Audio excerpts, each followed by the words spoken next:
Okay, I believe we can start. Welcome, everyone. I am Mucahit Bilici. I'm professor of sociology and academic director at Zahra Institute. Welcome to our spring 2026 speaker series. And it's my pleasure to introduce our speaker today. We are hosting Dr. Zaid Brifkani, who is a Kurdish American physician from Bashur, Iraqi Kurdistan. He specializes in nephrology and is based in Nashville, Tennessee. Zaid is also an author with two novels. The first one, The Mountains We Carry, and it was released in 2021. His second novel, Waters Under Baghdad, which came out 2 years later in 2023. Dr. Brifkani lives in Nashville with his family, and right now he's on a visit in Duhok, Kurdistan. His work reflects the experiences of war, migration, political turmoil, and the Kurdish identity. And I'm looking forward to our conversation. I'll be posing questions, and we'll hear him speak about his perspective on his life, his experience as a Kurd, and his work in literary work. So, and then we will open the floor for Q&A. Our speaker series will continue with Dr. Omar Sheikh Mus, an independent scholar, and that's March 11th. At the end of the talk, I think we will be sharing that information again. So, without further ado, I would like to welcome Dr. Zaid Brifkani. Thank you for joining us today. And this is going to be a conversation that aims to give you a platform to express your experience as an author, as an American citizen, as a Kurdish American, a perspective that I think we need more to hear about in Kurdish studies and also Muslim studies, American Muslim studies. I myself, my expertise is on American Islam, and so I have some familiarity with the Nashville Kurdish community. I've been to Salatin Center and so on, so I'll be curious about the status of the community and your observations about that. If you like, let's start with your story, where your where you were born, and then your journey to America. Sure. Well, Zorspas, and thank you very much for giving me this opportunity. It's a great pleasure, and I hope that we can continue to build on this kind of dialogue. Um, I'm very excited to be part of this discussion. So, my story goes back to where I am right now in Duhok. I was born in Duhok and grew up in the Iraq in the full war in the 1980s with the 8-year war between Iraq and Iran, and then the conflict during that time, which further escalated towards the end of the war with the Kurdish uprising and the Anfal that started in the early 80s and fully escalated in 1986, 88. And then in 1991, when the uprising happened and took place, and the neighborhood that I lived in Duhok, is called Baroshke, now labeled Serhildan Revolution, the revolution or uprising neighborhood. And that's because the first spark of the uprising in Duhok started in our neighborhood. And so there was a lot of turmoil, a lot of unrest, and a lot of changes that happened while I was growing up as a a child and as a teenager, especially the early 90s, from 91 until 96. That was in my teenager years where there was a lot of conflict and a lot of unrest, a lot of difficulties um, as the Kurdistan region became more independent, but there was the international blockade on Iraq, and then there was a second blockade on Kurdistan by the Iraqi government, and so there was a lot of conflict that changed or shaped the way I looked at war, the way I looked at um, how people uh, handle their identity and conflict during war. And then we moved to the United States in 1996 because of the political unrest, and we came as refugees. And that's where we settled a year after we moved to the US. We settled in Nashville. And one of the main reasons we moved to Nashville was because of the large Kurdish community. And at that time, I would say maybe in Nashville, there were maybe 2,000 or 3,000 Kurds, maybe 5,000 at the most. And now we can say at minimum, probably there's 25,000 Kurds in Nashville, if not more. So that experience also as an American Kurd and also as an American Muslim and as an immigrant, uh, these changes affected my experience as well as a student, and also in my interest in literature, which my interest in literature goes back to my teenager years. And one of the first things that I wanted to write about was the Anfal. That my first outline for the Anfal novel was probably in 1993. And when we moved to the US, we basically left everything behind. And the only thing I managed to bring with me was a small notebook where I had put my notes, my outline, and that stayed with me all until now. So the reason I'm mentioning that is because I always see that as a Kurdish American Kurd in the diaspora, what my identity is right now, it's a result of a lifelong series of events that happened around us that some of which we had control over, a lot of which we did not have any control over. So that experience broadened my perspective on humanity. So then I pursued my training in medicine, which took a lot of my focus until I finally settled down. I finished medical school and did an internal medicine residency, and then 2 years of nephrology fellowship, and then after that, 1 year of transplant nephrology fellowship, and in the process moved between 7, 8 states with my family. So that was a lot of changes, but eventually came back to Nashville, where my parents live and where I consider to be home. Um, so that whole journey, I consider that to be one of the most important things that shaped my view of life and my view of myself as a human being. And I always look at it as, with all the hardship, with all the difficulties, I consider that to be uh, the most important piece in the development of my personality, that I hope to instill some of that perspective in the next generation or the people around me. Excellent, thank you. So why did you choose novel as a genre, as a form to express what you, turns out you have planned early on, you wanted to uh, tell the world what happened, right? Anfal campaign was a major trauma for Kurds, a global incident.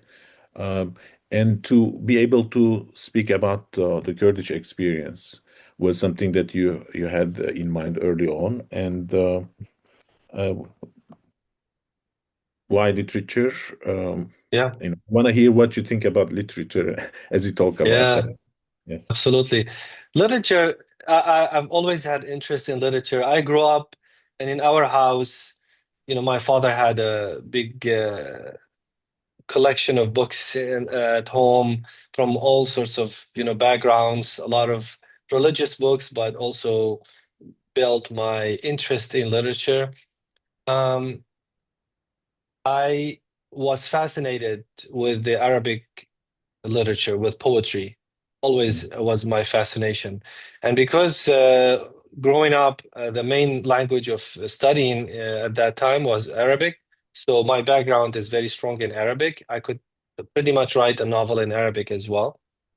So that was my fascination as a child. Used to read a lot, and so uh,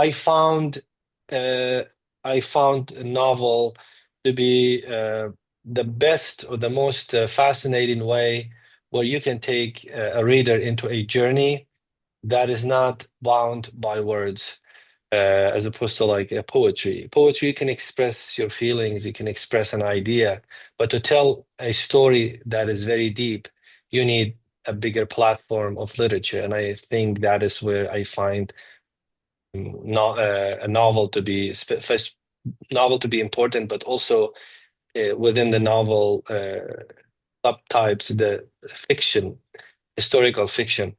And why I think that is important, I think we need to be able to tell stories in ways that readers can connect to, and ways that are not basically just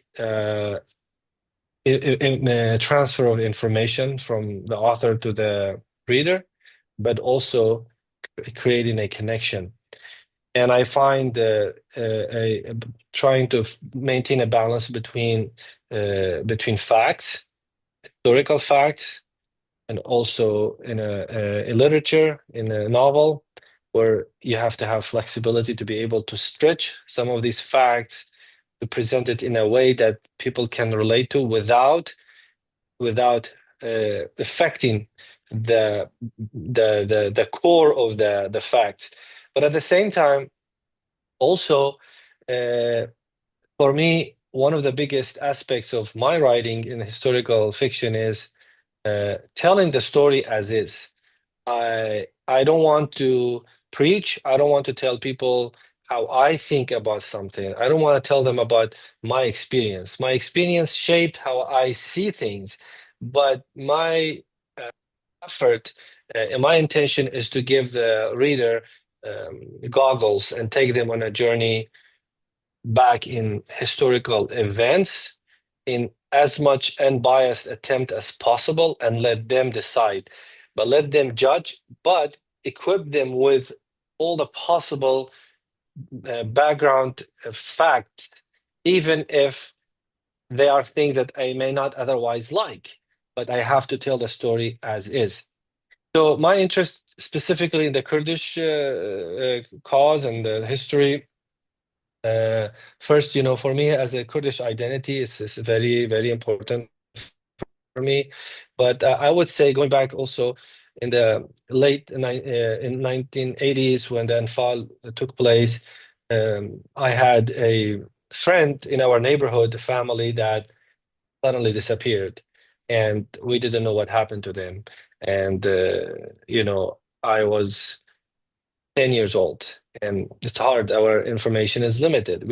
I never knew what happened to these people until after the uprising when they came back and we learned what happened to them. But even stronger than that, or even more impactful, was one experience where I was visiting the downtown, the market, Sikh, with my mother. I was the oldest of the seven kids, so I had to always, help my MashaAllah. parents. So we were in the market in downtown, getting grocery and stuff. And there's a main street that cuts through downtown. And that was like, I think in 1988. We're still, 9-year old Kurdish kid, not knowing much about what's happening. But I just remember vividly, a whole long caravan of buses passing through the street, and then with some military trucks behind them. And I noticed that in these buses, there were women crying and pulling their hair, and just, it was a very, very traumatic image.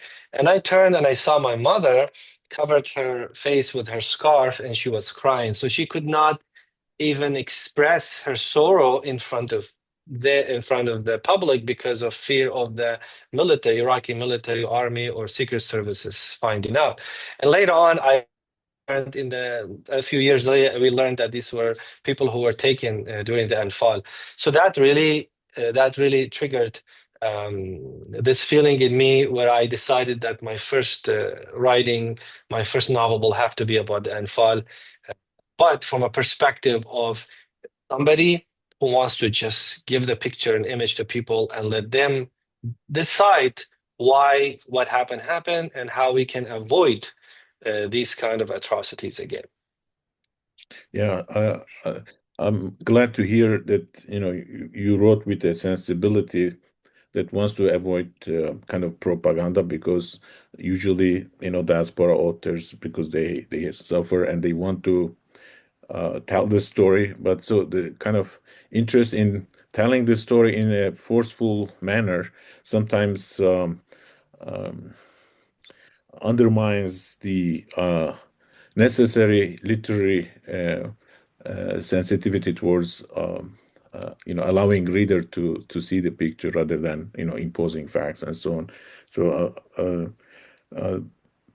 and the anecdote you described reminded me in 90s 80s 90s in Turkish Kurdistan as well. There was military repression after the coup especially, and then when there was more conflict, intercity buses would always be stopped, people would be checked.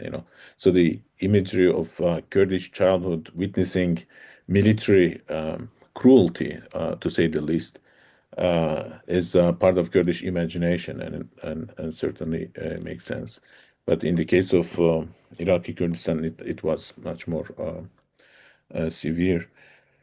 When you decided to publish your first book, The Mountains We Carry, did you kind of look at the diaspora literature, the existing voices? Did you say, are there people doing something similar? Where do I stand? Am I gonna be the first person on the stage? Any kinds of anxiety, observations? Um, um, your reading So of the environment yeah, is what I'm. yeah, yeah. To be honest, I had read some of the literature that discuss certain parts of the modern Kurdish struggle, and I found some of it, and I can't say that I read all of it, and I'm pretty sure there's a lot of great work out there, but I found that some of the work, if not a lot of the work, was lacking one of two things: either lacking the uh, objective way of looking at history, like they were very biased, or if they were not biased, but they were lacking the artistic way of expressing that information to people. And so to me, it was very important that you write something that is best quality in literature, and also as close to reality as possible. And I wanted to separate myself from the traditional way of telling the Kurdish story, in terms of basically just trying to voice our sorrows to people, try to voice our concern to people, or tell the story that to the people that, hey, we have been oppressed, that we are good people, come and help us. I wanted to break that narrative. I wanted to have a different narrative. I wanted to first, um, besides telling the story, I want to also show the other side of trauma, not just the sad part of the trauma, but also the powerful side of the trauma, and give the reader access to the mindset and the strength of the Kurd, and how especially those in the diaspora. So the way I look at, there's victims of Anfal, and then there's survivors. The victims are the ones we didn't get to hear from because they're gone. The survivors are the ones we got to hear from. So when I came up with my outline, I wanted to have my own outline without talking to anybody, any person. I didn't want anybody's story to influence my story, my outline. And once I had that, then I met with some of the families who were survivors of Enfield, especially in Nashville, and I got to get some background information on them. And the most fascinating thing for me, the thing that really, really struck me the most was the strength. The strength and the way these people look at life. While people may think that these people are victims of abuse, and they may have a very negative view of life, I found a lot of these people to be some of the most balanced and level-headed people, some of the strongest and the most welcoming and loving people. I found these people to sometimes be even willing to open channels of communication with other people that may be perceived to be from backgrounds of people that may have oppressed them. So I wanted to change the narrative instead of basically just saying, "Hey, things happen to us. We want you guys to understand." No, I want to say, "Hey, we survive. We have found ways to survive, and we are the survivors, and we are American Kurds. We are in this diaspora. We have a story of survival to tell, and we need people to learn from it and to be part of the American society." Great. Why the mountains we carry, and why the mountains? So the title So of your yeah, yeah, absolutely. So there's a couple of reasons for that, and in my style, I usually choose the title before I write my novel. That may be a little bit different from how it's usually done, but I choose this title because for a couple of reasons. One, uh, for a Kurd, mountains is the equivalent of the Kurdish existence. It's hard to find any Kurdish household that does not have some memory or a picture or image of mountains in their hearts, in their lives.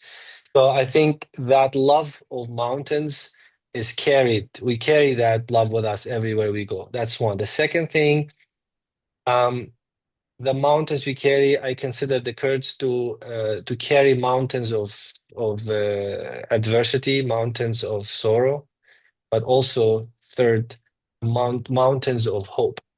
So I consider that to be the triple combination that falls under the title of Mountains We Carry.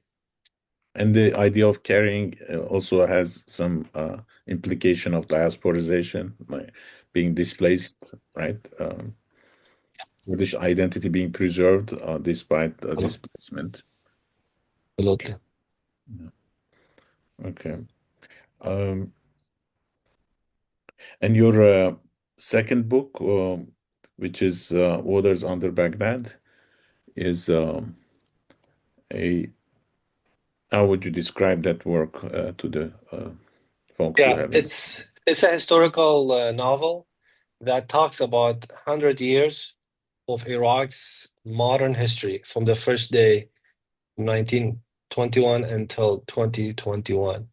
And it also talks about some of the events that happened around Iraq as well. I found that part of the history to be extremely critical to understand the position of the Kurds in the post-Ottoman Empire era. And also, the way I designed that novel is that it goes between now and then, so it has a Kurdish character as well, and um, so there's a Kurdish character, a lady, a Kurdish lady who lost her son, Peshmerga, to in ISIS Daesh attacks, and then but she has a grandchild who needs medical attention or will die. So they have decided to go with the smugglers across to Europe, and that was a famous course of events that happened in 2021, if you guys remember, during COVID as well, between in Belarusia and Poland, where a lot of these refugees got stuck. So that's where she meets a young Iraqi Arab man. His name is Faisal, who was named after his grandfather, who was born at the same time the King Faisal, King Faisal of Iraq, was put in power. So while he is trying to help this lady Gulistan find her family, she had lost his family. He comes to look at her as like his mother. But she is telling him her story, but she's also asking him, what is your story? So now he goes back and tells 100 years of his family, going back 3 generations. So talks about a lot of the political changes, socioeconomic, and a lot of things that shaped the way people in Iraq or around Iraq deal with each other, to help us understand why people behave the way they behave right now. We need that context, historical context, in order to be able to understand. I like it a lot. So, the mountains we carry is a kind of anthropology of a traumatic event that shaped Kurdish identity. And Waters under Baghdad is like a historical background to it, of course, in as a novel that uh, completes the picture and gives depth to the reader in terms of understanding Kurdish identity, because the political background, which is frequently not immediately Kurdish, is tremendously relevant in understanding Kurdish experience. Yeah, that's great stuff to. I mean, one can go further deeper into it. I would like to move on a little bit into Nashville Kurdish community and their place in American society. Maybe we should start with Nashville Kurds and American identity. Um, I know that Kurds in Nashville are product of several waves of refugee immigrants who came in, and there are some Peshmerga folks among them, and other varieties of Kurds, and it's a diverse community in terms of dialects and languages as well. If you could describe to our audience uh, Nashville Kurdish community, you said there are now around 25,000 people. And popularly it is known that it's called Little Kurdistan. There's a neighborhood with a bakery and around Mhm. the masjid. So all the Kurdish tourists from all over the United States they visit. I have done that too. And so, if you could give us a little profile of Nashville Kurdish community today, my visit was a couple of years ago. So, Yes. Yeah, so the first wave they came in the 1970s, mid or late 1970s, and a lot of those people were very were people who were Peshmerga. Some of them were even Peshmerga leaders, and they found themselves having to leave, mostly go to Iran, and then came to the U.S. as refugees because of the fall of the Kurdish revolution at that time, collapse. Um, so that was the first wave. Then the second wave came in 91 to 93. Most of these people were, a lot of them, if not most, were from the Anfal. After the Anfal campaign, a lot of them, or majority of them, came from villages in the bordering Turkey. And I would say a good number of them had always lived in these very remote places. Many of them had never been to Duhok or other cities. They were always in these very, very remote areas. So the the socioeconomic makeup of this wave was different from the ones in the 1970s, and even more striking different was 1996, 97, where they labeled them as the Guam people, and we were part of that, and that was about 6,000, 6,500 people all over the US, but a lot of them ended up coming to Nashville. And that wave was educated people who used to work with American relief agencies. So, for example, my father was an English teacher and translator. So he worked with one of the relief agencies that built the infrastructure after the war. And so that's how there were a lot of threats by the Iraqi government, and these organizations left overnight, and then they came back and took us. So that created initially a little bit of a separation between the second wave in the early 90s and the third wave in the late 90s, where the one that came initially were mostly found themselves working in factories.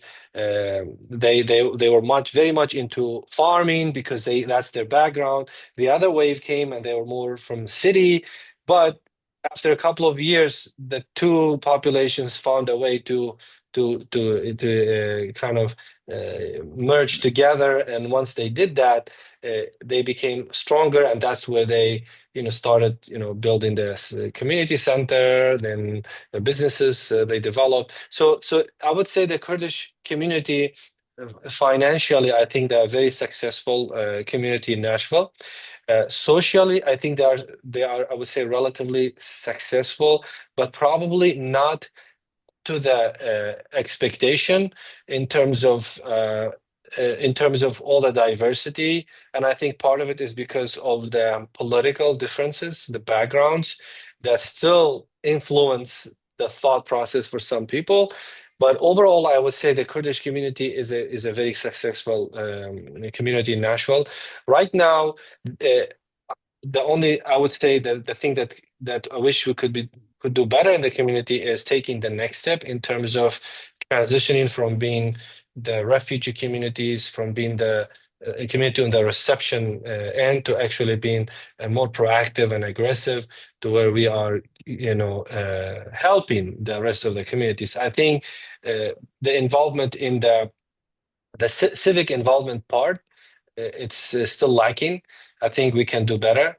There are examples of that, but I think we can do a lot better when it comes to that. And then I would say, for example, one of the experiences that I was involved with was the Kurdish professionals. So between 2017 and 18, we founded the Kurdish professionals group, and then later registered as a nonprofit organization. We started out of Nashville, and now we have people all over the world that connect. So that is more of like a virtual community right now. But I think the Kurdish community in Nashville has a lot of potential. I would say is probably at 60% of its potential right now. I think it still needs a lot more work in terms of getting the next generation. And that's where the identity issue comes into play. And that is one of the things that I think that with this literature work is important. I don't want to make it too long, but I'll give you one example. After when my first novel came out, I had a young reader, female from Tennessee, reach out to me and say that she came across my novel and read it. And she said she had the identity crisis for years. She actually went through a period of time where she even disconnected from her own family because of that identity crisis. And she said after reading that novel and the experience and knowing what that first generation went through and everything, she found it as a very positive way where she reconnected back with her family. And I think that is important to make this new generation feel like just because you, for example, you don't know a lot about your history, Kurdish history, or you don't speak the language, it doesn't mean you're not a Kurd. I think we need to break that stigma. So there's still a lot of work to be done. Yeah, absolutely.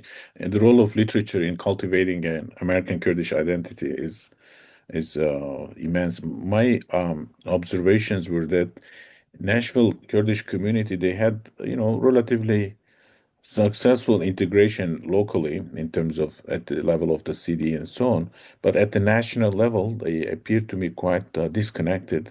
When Zaid, you can hear me, right? The connection is. Yeah, yeah, So when I ask about the ISNA, Islamic Society of North America, for example, some of the folks never heard of it, and I was surprised. I said, "Wow!" So, and I can understand why uh, Kurds in Nashville and Kurds in general have certain reservations with respect to other Muslims, because especially the neighboring Muslim ethnicities who have been oppressing Kurds. Nevertheless, that anxiety sometimes leads to a kind of denial of part of Kurdish identity that is necessary, especially in diaspora context, especially in American context, where religious identity is where you flourish, where you exercise your freedom of expression, freedom of conscience, and so on. Um, that lack of awareness of wider Muslim identity in the US, which is a kind of necessary platform for a Muslim ethnic group like Kurds in the United States, was a glaring situation because it's quite unusual because typically many other identities, not just the Middle Eastern Muslims, others, European ones, East Asians, Southeast Asians, and so on, they all find it as a empowering resource. Whereas Nashville Kurds seems so local and not really national in American context. I'd like to hear your observations on this matter. yes, yes. I think so. I would say the Kurdish communities in most of the places are more open minded when it comes to different beliefs, having different faiths and different beliefs in it. But sometimes that openness can lead to uh, loss of certain aspects of identity. So, for example, some Kurds may feel that they have to take a strong negative stance against Arab Muslims just because of the history. But in reality, you can be a devout Muslim and Kurd and still be patriotic Kurd and still be able to live in harmony with other Muslims and also still live in harmony with Christian Kurds or Yazidis. And that's something that we actually Kurds take pride in. A lot of times in many platforms, I tell people that the atrocities that were committed against the Kurds, if they had happened against other societies, I think you would have seen a lot of extremism. And I think that's one of the things that we pride ourselves in. But I think for the first wave or even the second wave, the Kurds in America and especially in Nashville, I think there was still a little bit of a struggle of identity where there was a conflict feeling, okay, I have to choose between my faith identity and my you know Kurdish identity. But I will tell you that is a very promising observation that gives me a lot of hope is that the new generation, believe it or not, is coming, it's handling this in a much more balanced way. And I really think that if this energy is handled in the right way, it can actually be very, very positive and influential for the Kurdish cause as well. You see a lot of these younger families now, they are comfortable saying, hey, I'm a practicing Muslim, I'm practicing Yazidi, and I'm still Kurdish. I don't have to feel a conflict. So what you mentioned, for example, ISNA, now, we used to go to ISNA all the time because we were, more connected in other states, a family elsewhere. And yes, it was difficult to tell some families that, hey, come with us because your kids can really benefit from it. Now I see the children of those families who are now young parents, they actually are going out of their way to find these kinds of platforms. So I think there's a lot of potential, and I really think that we can exist with all our identities without conflict.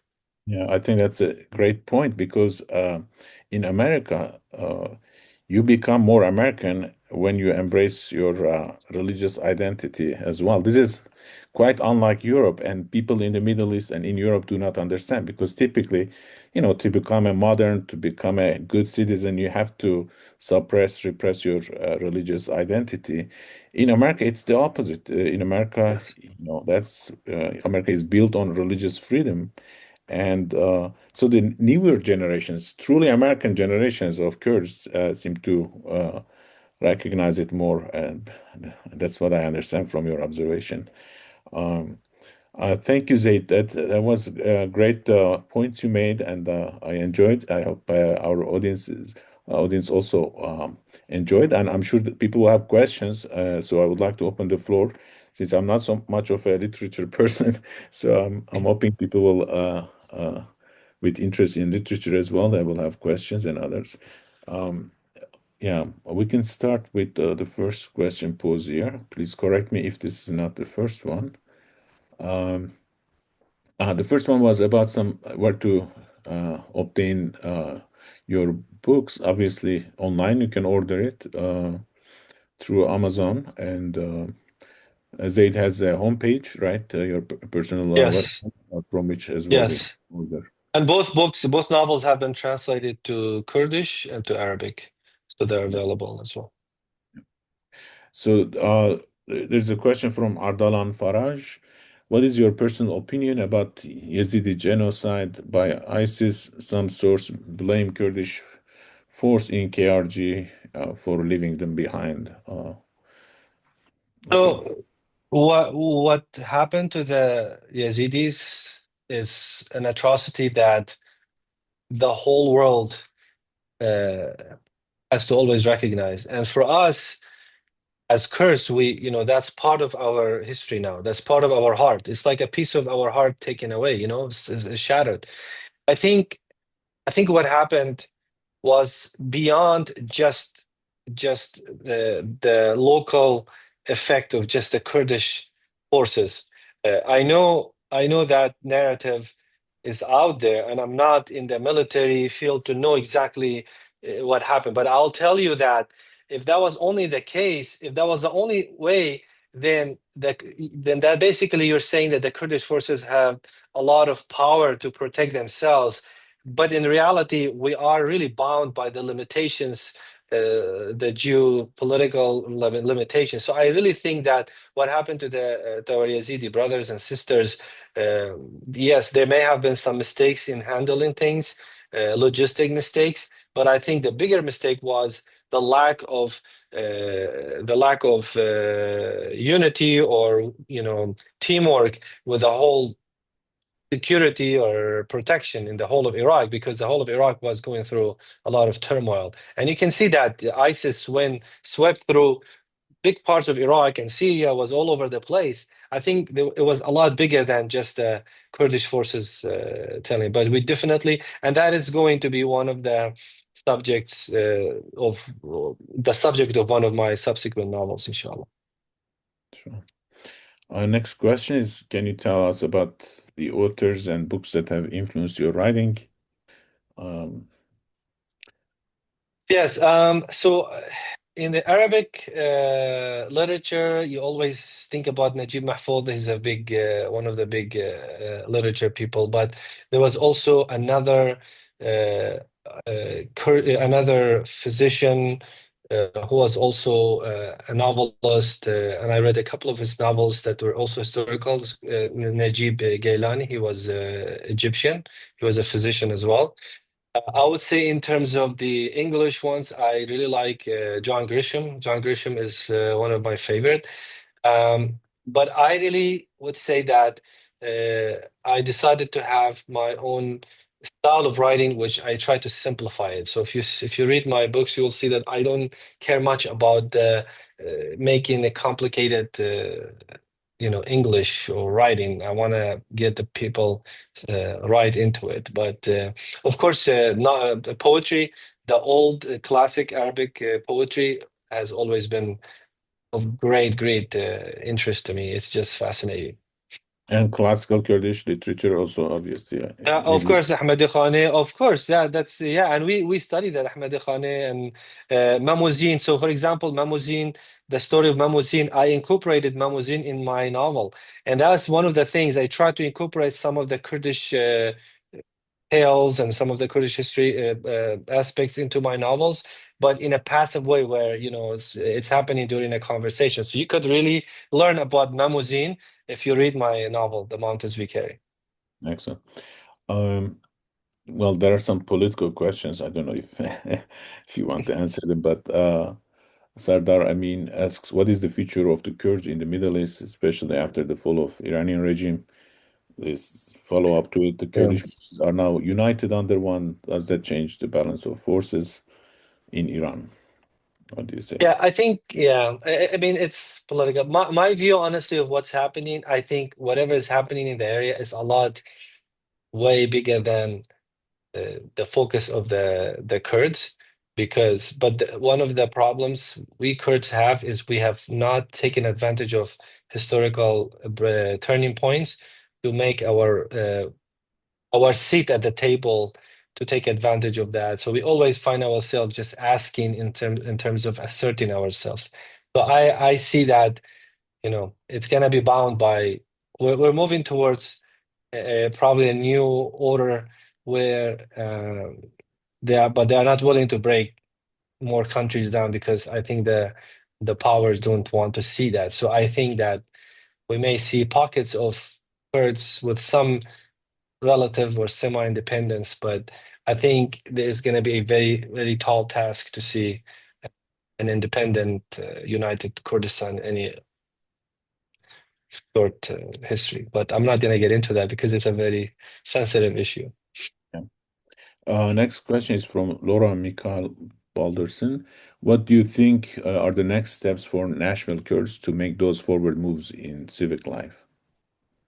I think we need to have more Kurdish faces in places of influence. I mean, we've had people who served with the mayor's office and the convention center, civic center. There's other areas, but I think we need to focus on getting the young people, even from high school and college, to where they can do internships in areas of influence, to where they can create opportunities afterwards. That is one area. The second thing, I think we need to be able to lobby for the Kurdish rights and for also our civic rights as immigrants uh, independent from political influences. And I think that's one thing that we are lacking. But I think also one of the biggest things that the Kurdish community needs as a next step is to have a community cultural center that is independent of ideologies, although that may be difficult. I see. Thank you. There's a question from Sachiko Naji or Nagai. Do you mean your religious identity different from other Muslims or supposedly is? So when you talk about religious difference, identity difference, are you referring to Yazidism as a reason for Kurdish difference or what is at stake? I think that's the No, question. no, I think, I mean, there are, so for example, there are Muslims who are practicing Muslim, there are Muslims who are not practicing. And I Mhm. think, and there are Muslims who are more aggressive about their practice, and there are ones that are more liberal. And I think we need to be okay with that. At the same time, we should not feel that just because there's a Muslim Kurd and a Yazidi sitting at the table that they both have to feel that their faith is threatened under the umbrella of the uh, of Kurdism. So I think we need to find a safe space for everybody to operate without having to feel like, okay, you are a minority, now you're gonna have a seat at the bottom. Everybody has to have a word. Everybody has to have a say, without having to feel like I have to give up my faith identity just to accept the other part. Everybody should be welcome, and we can do that. We have experiences with that. So that should include the, majority as well. Sometimes Kurdish identity is expected to accept minorityness and just go for, as if, majority of Kurds are Yazidi or Alevi. That's also a Yeah, we have mistaken to. attitude. You Yeah, we have to have to be recognize the balanced. diversity, Yeah, but yeah. don't. Um, there should be no expectation that a particular Kurdish religious trend is more Kurdish than the other, No, basically. absolutely not. Yep. Next question is from Siddiq Mardin. As we know, there is a strong relationship between Kurdish identity and mountains, but when it comes to diplomacy and the world literature, how do you see them, particularly in Kurdish? Well, the question, let me add my question to it. Okay. So, we Kurds, we love to talk about mountains, and our imagery revolves around it, and that's a justified thing. But we also, we need to move from Kurdish mountain to Kurdish city, kind of urbanization, entry into civil society, civic culture. What would you say about that? I think while we take pride in our commitment or in our belonging to mountains, but we also have to find ways to get outside that shell in today's world, meaning that if we want to catch up with what's happening in the world, we have to find ways uh, to modernize our understanding of what's happening. Let me make it more simplified. I think a lot of times when we have mistakes that happen at cross points, at turning points in Kurdish history, sometimes the mistakes that have happened that caused catastrophes, a lot of times they stemmed from leadership mistakes that happened because of a tribalism aspect of making decisions, or lack of exposure to the civic or to the big city life, where there's a very aggressive approach. So a lot of times we Kurds go to the table, negotiation table, thinking we're just by being nice and uh, everything is gonna be okay. We turn out to be naive, and we always find ourselves oppressed, and we always complain. But we have to find ways to also develop and update the way we look at life. So we want to look at mountains as a driving force for strength, not something that holds us back into the classic way of thinking that does not belong in today's world if you want to survive, you know. Nicely put. Thank you. Question from Bawar Marufi. Thank you both for the nice conversation. Thank you, Bawar. My question is to Zaid. What do you think of individual identity as a complex identity consisting of religious, ethnic, national, etc. aspects? Thank you and happy Ramadan. Thank you. Uh, Go ahead. Ramadan. This is a very deep question, and that's something that is a subject of a lot of thinking that I do. And sometimes I get into a lot of arguments with certain people who have a very rigid way of thinking. To me, our personal identity has multiple arms. It's not just our language, it's not just our faith, it's multiple aspects. And when we decide to make only one aspect of that identity the driving force, we end up creating conflict, unnecessary conflict inside and also with other people, and at the same time also deprive ourselves of the open horizons out there. So I think as a my personal identity, I consider myself to be human before anything else. We are humans. And if we cannot live with each other as humans, then really there's a problem in the way we understand our other identities. I consider myself a proud Muslim. My Muslim faith, my Muslim faith does not make me live in harmony with other people, there's a problem in how I practice my faith. At the same time, I also am a proud Kurd. I don't feel that I have to give up my Muslim faith to prove that I'm a proud Kurd. I feel like I don't have to give up one aspect to work with the other. So often times people feel that they have to be very aggressive about isolating themselves from certain surroundings in order to prove something. I think we should not have to feel that we have anything to prove to anybody.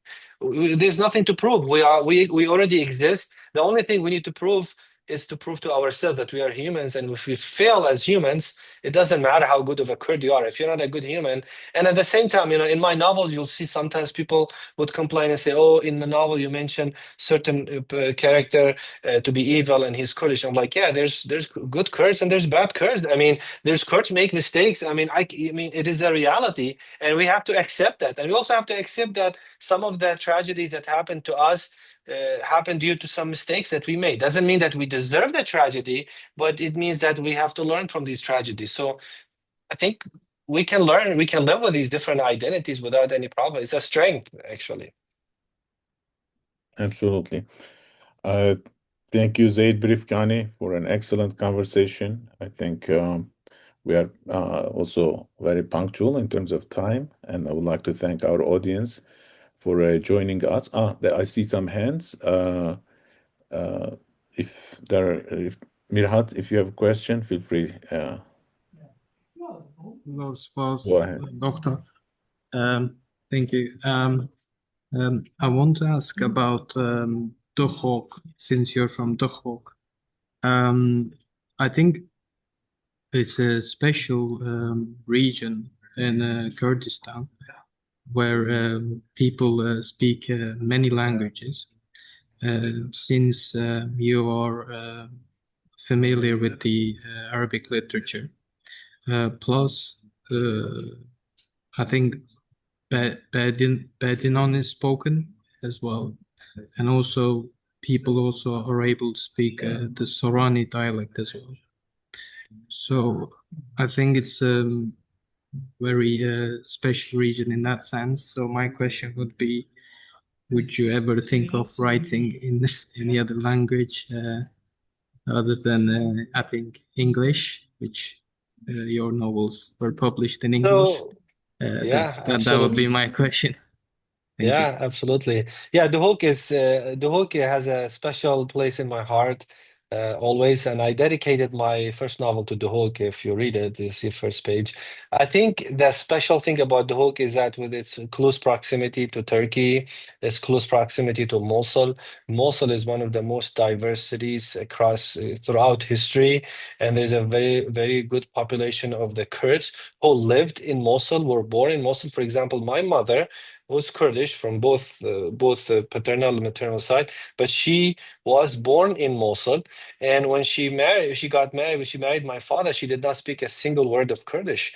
She moved to Duhok, and that's when she learned Kurdish. But she and her family have always been very, very proud Kurds. So that part of the identity has really helped shape the way Duhok looks at people that come, and that's why you see a lot of diversity. In terms of writing, I am strongly uh, considering writing my third novel in both English and Arabic, so I don't have to worry about the translation. I know it may be a very tall task, but yes, I would love to write in Arabic. It's something I find fascinating. So I'm strong in Kurdish too, but the certain vocabularies, I think I would not do it good service if I do that. But yeah, definitely writing in Arabic is one of the things I'm thinking about. Thank you, Mirat, for your question, and thank you, Zaid. Our next event is gonna be with Omar Sheikh Mus, Future Pathways for Kurdish Politics, Autonomy, Sovereignty, and the Middle East Order. That's March 11th on Wednesday at the same time. So thank you all, and Thank you. Thank have a you very good much. I evening, good appreciate day. Happy Ramadan. Thank Bye-bye. you. I look forward to your feedback when you guys read the novels. Thank you very much. Have a good rest of the Thank you, day. Zaid. Bye-bye. No.